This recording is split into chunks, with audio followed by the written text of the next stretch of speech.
All right, I have a question for you this morning. How many of you get onto social media every week, maybe even every day? Facebook? Anybody use Facebook? Yes? If you're on Zoom today, put in the chat the platforms that you use for your social media. What about Instagram? Do we have anybody on Instagram? Not as many as Facebook, but we've got a few. How about YouTube? Anybody follow? Oh, we got a YouTuber right there in the front. All right, we do use YouTube. Good.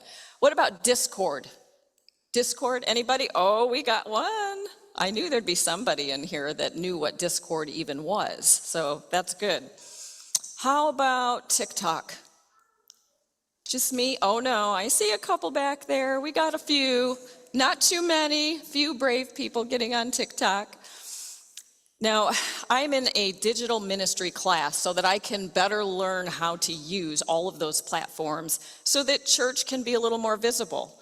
And one of my assignments the past couple of weeks has been to spend an hour every day on social media just scrolling, just to see what people are talking about, to find out what kinds of conversations are happening. And I was really surprised to find there's a lot more happening on social media than I expected. Because I usually see people's flowers or their vacation or their new puppy.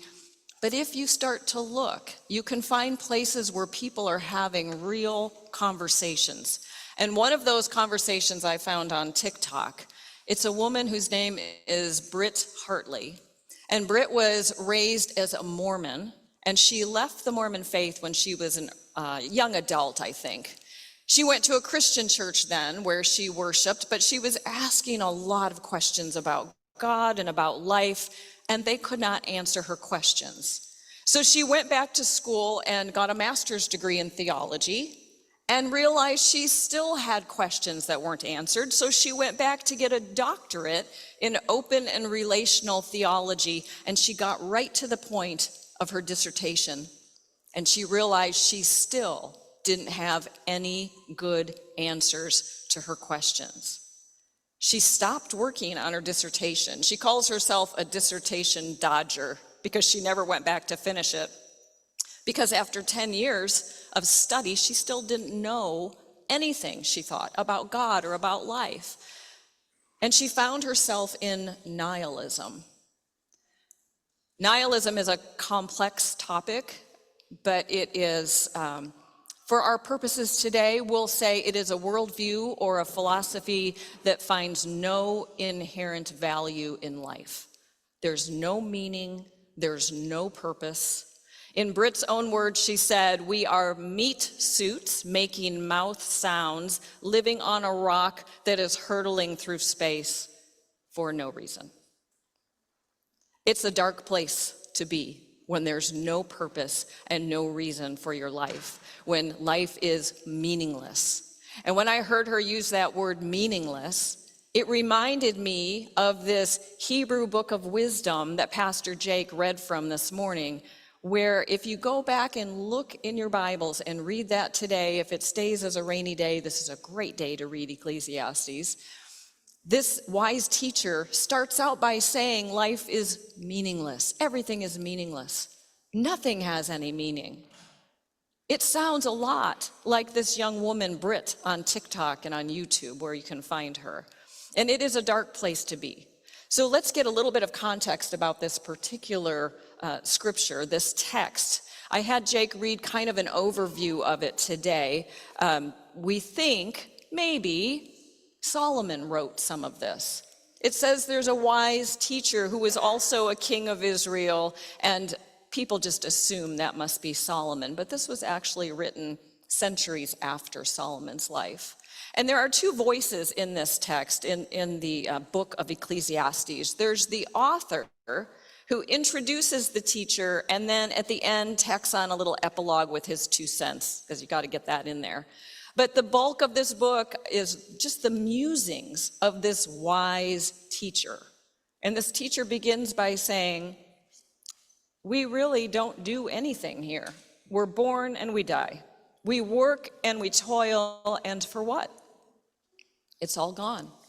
For him, death is the great equalizer, because everyone dies. And it is a dark place to be. Now, the Hebrew word that is used in this text is hevel, and that is translated in most of our Bibles as meaningless or vanity. Everything is meaningless, everything is vanity, everything is hevel. But hevel in Hebrew actually means mist or smoke. If you're trying to grasp for the meaning of life, you have nothing in your hand. It's elusive. You can't get a hold of it. And that's where this wise man has settled, in this place where he cannot understand life. And he goes so far as to say, where do we go when we die? And he concludes that everyone, even the animals, go into the ground, to Sheol, to this place of rest.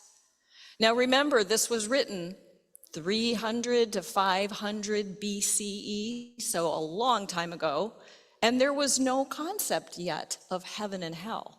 There was no idea in people's minds that you might go to a place for a reward or go to another place as a punishment.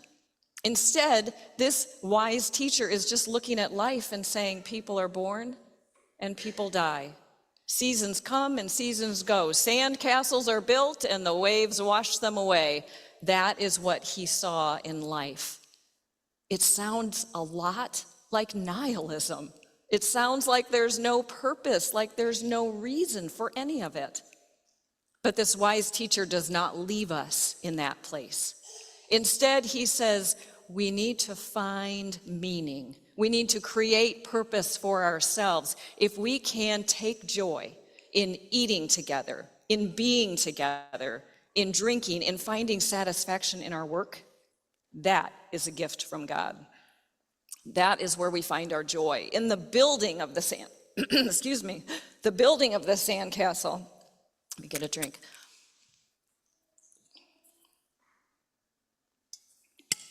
Oh, sorry about that. I'm trying to rush because I know you're overtime already. So we find our joy and our purpose and our meaning in the experience of living. And we have to look for these small moments where we feel connected. And that's exactly what happened to Britt. Britt was in this place of nihilism for 2 years. She says now that the only reason she is still alive is because her family needed her. She said, though, after 2 years of feeling like she had no purpose and no value and no meaning in her life, she felt something one day when she watched her 5-year-old son get off the school bus after kindergarten, and when he saw her waiting for him, his face broke into this huge grin, and he ran to her and threw himself in her arms to tell her all about his day. And she felt something, some connection, some sense of purpose, some sense of meaning, something that didn't make sense in a nihilistic world.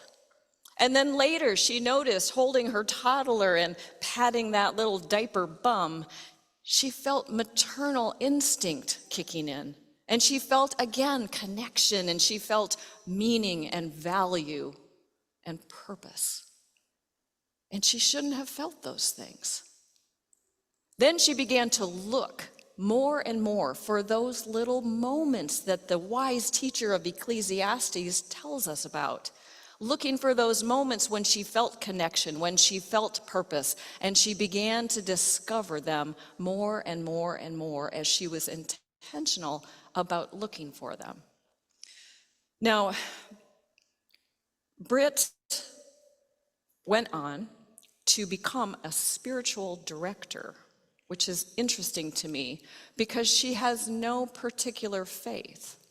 She has discovered that people have this inherent longing for connection and for spirituality. And so you can go to her and she will help you find your meaning and your purpose in life, whether you are an atheist or a Mormon or a Buddhist or Hindu or whatever, a Christian. She will help you find the connection that you're looking for. And she says it's not tied to dogma. It's not tied to a particular kind of religious experience. But she is working now with children as young as 16 who cannot find purpose in their lives, who don't know why they're on this planet, who feel like those meat suits on this rock that is hurtling through space for no reason whatsoever. Now, as we look at our church, I wonder how we would connect with people who are having those kinds of conversations, who are asking those questions. How do we make space for people who are wondering what their purpose is, who find that life is meaningless and they don't know how to identify those small moments in their lives? Are we a church that holds space for those kinds of questions? I would argue that even though the church was founded on mystical experiences and deep conversations and the good news of Jesus, back 2,000 years ago, when everybody was asking questions and everybody was filled with wonder and awe and curiosity about Jesus and about this new way of life, I would argue that today we have lost some of our capacity for curiosity and wonder and awe. I don't know that we have saved space here for people who want to ask really deep questions. Instead, we have asked them to conform to the way we are. We've told them what to believe and how to believe it and how to act on it, and you should be in church on Sunday morning, and if you're not, then you're doing something wrong because we know the right way. And that is not meaningful for many, many people because they're wondering about things. They have questions, and if we can't hold this space for those questions, they will not come here. They'll be on TikTok, and they'll be on YouTube, and they will find a community there where they can ask these really hard, deep questions. Now, a couple of weeks ago, our consultants were here to work with us, and they tried to create that space of questions. They asked us, why are you here? Why are we a church? What's our why? And if you look at the front of your bulletin today, there's a word cloud there, and that came straight from our consultants. These are the answers that you all gave as to why we're here, why we're a church. And there's beautiful answers there. I love them all. And I notice what's missing. I looked for the word curiosity, and I didn't see it. I looked for the word questioning, and it's not there. Wonder is not there. Conversation is not there. I'll tell you, conversation is my favorite thing. If you want to talk about the deep things of life, I am your girl. I would love to talk with you about those things. We may never reach any answers, but there's something meaningful in the conversation itself. But those words are not in our word cloud, and I'm wondering if we should be intentional about adding them into our word cloud. Of being a space where people who maybe don't believe, who are wondering who they are, what are they doing in this world? What happens when we die? What does God look like for you? How do you know there is a God? Are you prepared to answer those questions? Are you prepared to even entertain those questions? And stay open enough to journey alongside somebody without telling them what they must believe or asking them to conform to the way that we believe. I think if we want our church to grow, if we want this consolidation to really meld together, we have to hold sacred space for those questions because people are asking them. And if you look, you will find those conversations. So today I want to invite you to think of a question that you've had for a while. Maybe it's a silly question like, why did God create mosquitoes? Just anything, but think of a question. Maybe you just need to revisit, why are you here? Maybe that's a question you still need to develop an answer for. Now, I know some of you are here for cash. Respect. I would be here if I got cash today too. That is a good reason to be here. What I want to know though is if we give you more cash, will you come back next week? Yeah, see? There are reasons for coming to church. And I'm really curious, if you dig down through all of the things that are happening in church this morning, What moment was the moment when you said, oh, that's it. That's what I'm here for. That's what I came for. That brings me joy. That right there, that was a gift from God. That is something I can carry with me this week. So what is your why? And what is that deep question that you've been wanting to ask forever?